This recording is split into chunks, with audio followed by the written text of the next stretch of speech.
மலர்ந்தது எனக்கு மதுரசம் அருந்தட்டுமா விடுகின்ற வரையில் முடிகின்ற வரையில் கவிதைகள் எழுதட்டுமா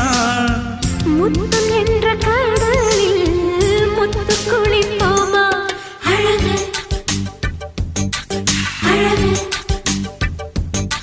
ஓ